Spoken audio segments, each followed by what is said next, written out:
Okay guys, so let's talk about the meet here. So basically bench 3 for 3, went up to 375 pounds, 170 kilos. And deadlift, I opened with 705, 705 pounds, 320 kilos. Because it was a push-pull meet, I wasn't trying to preserve a total.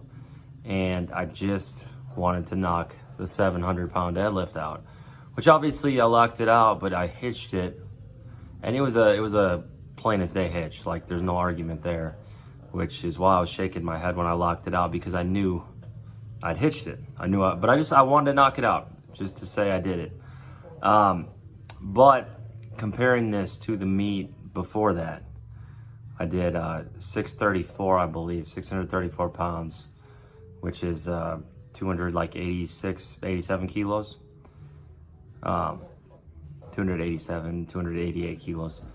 So that's around a 70-pound improvement. So that's around 32, 33 kilos improvement since August, which is a pretty rapid progression. So I'm gonna kind of break down in this video what I did to get to that point. So, you know, being natural, it's not like, or being drug-free, I should say, because I know if you've run stuff before, maybe you're never truly natural. But being drug-free for the last 2 years plus, 25 months, it's a different ballgame as far as training. The interesting thing is the joint pain isn't there like it was on gear. But, I don't know, recovery-wise, you don't recover quite as well from a perhaps volume standpoint. So going into the meet, I did 2 deadlift days per week. Split up pretty evenly, 3 days apart on one day, 4 days apart on the other. And this worked really well for me. This was about the right amount of volume, but you also have to take into consideration that I wasn't squatting heavy. So I didn't have the fatigue from heavy squats. It was just solely focused on deadlift. And that worked really well. Now, the accessories I used going into this as well, where I did Bulgarian split squats on one of the days. That was one of my main, primary accessory movements on one day. So on split squats, the heaviest I got this training cycle was I pushed them up to 8 reps at 125 kilos. So that was the PR, which is 275 pounds. So those worked really well. I love split squats because they hit the glutes, they hit the quads, tremendous strength builder.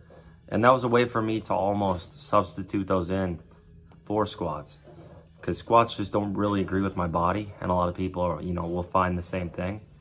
So just with my femurs and with where they attach on the hip socket, there's a lot of impingement and stuff, and it leads to a lot of pain and, sciatic pain, back pain, and hip pain, all sorts of things. So I substituted Bulgarian split squats in for squats. Saw really good results from those as far as building up my quads. That was my primary way to target my quads. And they also hit the glutes, to a significant degree. So I think those worked really well. I would do anywhere from 2 to 4 sets a week when I was doing those. And the other exercise was 45-degree back raises. So that was also a really good one. So the other exercise I did was back extensions. So back extensions, 45-degree back raises, Rubish raises, whatever you want to call them. Those were an integral part of my programming. So I pushed them up to a single at 402 pounds, 182.5 kilos a week out, or roughly 10 days out from the meet. So that was the number. That was on a stiff bar as well. All my training, we'll get to that in a second, was on a stiff bar. But the back extensions were key.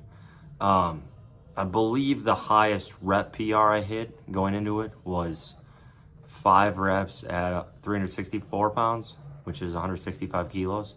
So those really hit the hamstrings hard, they hit the glutes hard, and they hit the low back hard. I would say in the order of, which muscle group is utilized the most, low back is number 1, hamstrings number 2, and then glutes lastly. But those 2 accessories, split squats and back raises, were pretty much the key to aiding my deadlift. Those were the main things that really, really helped. then let's get into, so training, obviously I just touched on this, was done on a stiff bar, the Ohio Power Bar, which as far as I'm concerned is the bar with the least amount of bend out there. Now, I've kind of changed my opinion on this a little bit because I don't feel like I got a whole lot more out of the Texas deadlift bar on meet day. So it was a Texas deadlift bar. I've not ever used a Kabuki deadlift bar, which I'm not a huge fan of, but the Texas deadlift bar did feel easier because obviously it's a smaller circumference in my hand too, so it's easier to grip. And it felt like it had a way more whip, obviously. But the amount I lifted, as far as the difference, it probably made about 10 pounds, 5 kilos. So from the difference between what I would have pulled on the stiff bar compared to the deadlift bar, I would say it was like 10 pounds, maybe 15 tops. So not a huge difference, but I still think it has merit to train on a stiffer bar. And I'm going to continue that for this training cycle. And obviously I only use calibrated plates. Calibrated plates are much tougher to break off the floor than traditional gym plates because they cause less bar bend. So I train, you know, under the same conditions I would on meet day with calibrated plates, and they do make a difference.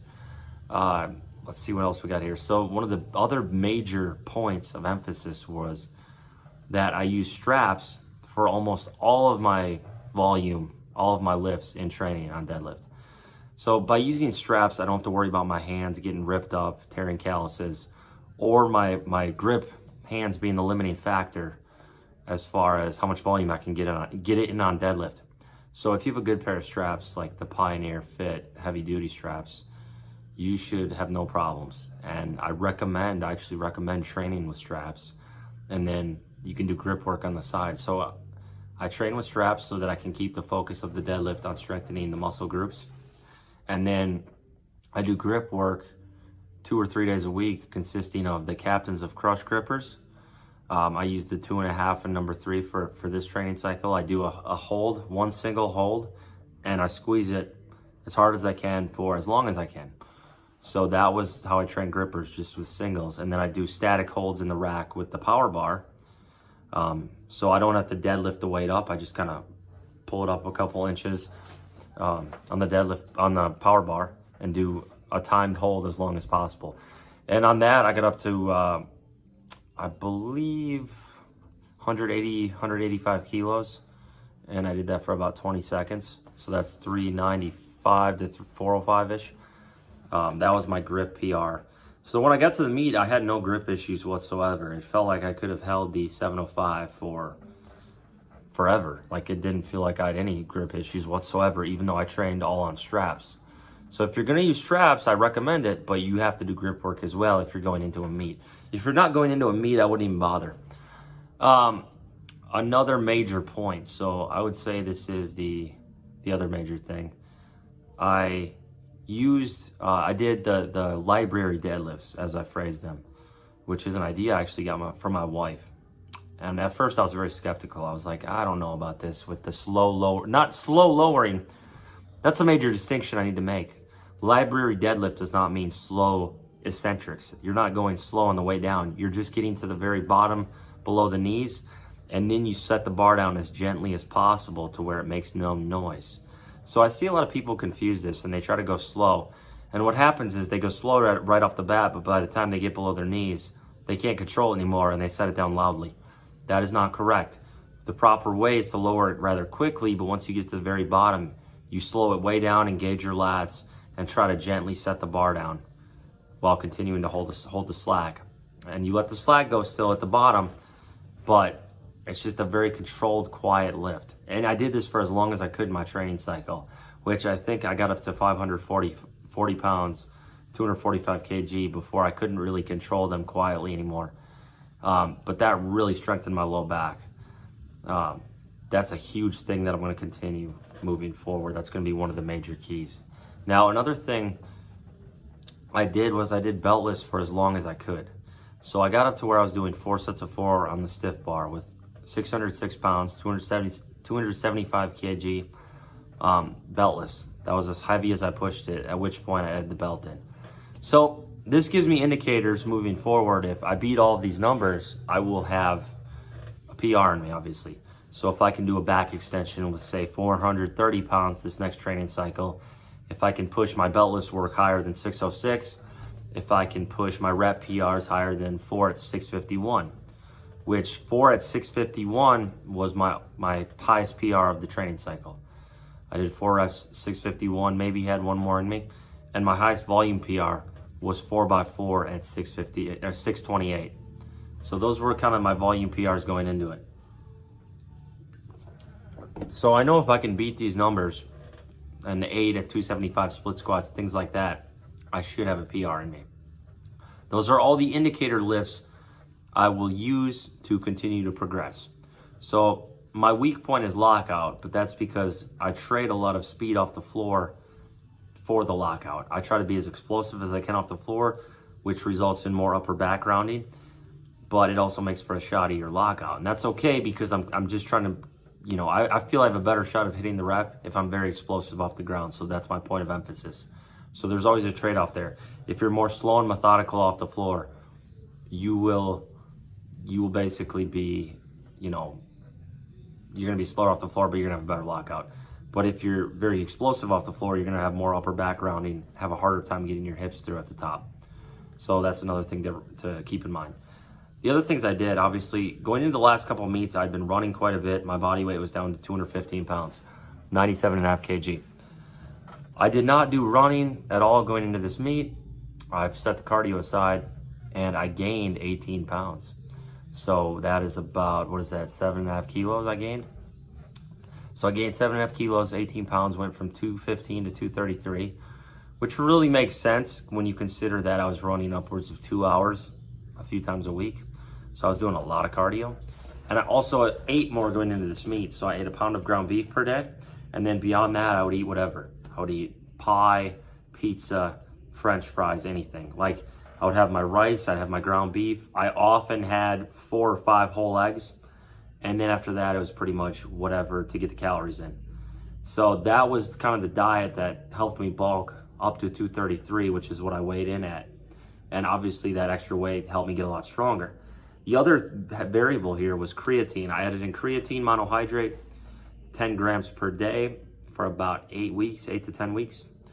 And that also, I feel like, made a difference in terms of strength. So creatine is one of those things I like to cycle off of. After a meet, I'm not gonna run it for a while, but going into a meet, it's not a bad idea to throw that in to really milk the progress. So that was something I did. I was supplementing with B complex, vitamin B complex, vitamin D3, 10,000 IUs of that per day, vitamin K2, and zinc. Now, my test levels were obviously quite low going into the meet, 271 nanograms per deciliter. Not great. My free testosterone was 9.5, not great. And I'd love if Derek would do a breakdown of that, of my blood work, because this is interesting. I feel like I'm one of the only people who's ever done this 2.5 years, or not quite, 2 years off steroids. And I'd be curious to see what he thinks of everything, because I have everything on the last video. So that'd be interesting to see if you guys could send that to him or whatever. And I'll message him too and see if he'll do it. But that's really the extent, going into full detail, of what I did to pull 705 pounds, even though it wasn't competition legal. But that's 70 pounds on my deadlift, pretty good rate. And obviously I don't expect that kind of progress moving forward. I would say my yearly goal for 2023 is a 750 deadlift, being on nothing, 340 kg. So if I can do 750 pounds being on nothing, that would be remarkable for me. But that's realistic. I did 705 at this one, albeit it wasn't clean. That's another 44 pounds I'm hoping for in the new year on my deadlift. And I do think I just want to push as high as I can without TRT or anything like that. I just want to see what I can get things to without any aid. So that's my plan here. But if you guys like the video, give it a thumbs up, comment, subscribe, and I'll try to keep the videos coming. And I'm thinking I might come out with a deadlift program for the new year on Train Heroic. And I also offer one-on-one coaching, prstrength1@gmail.com. Thanks for watching, guys.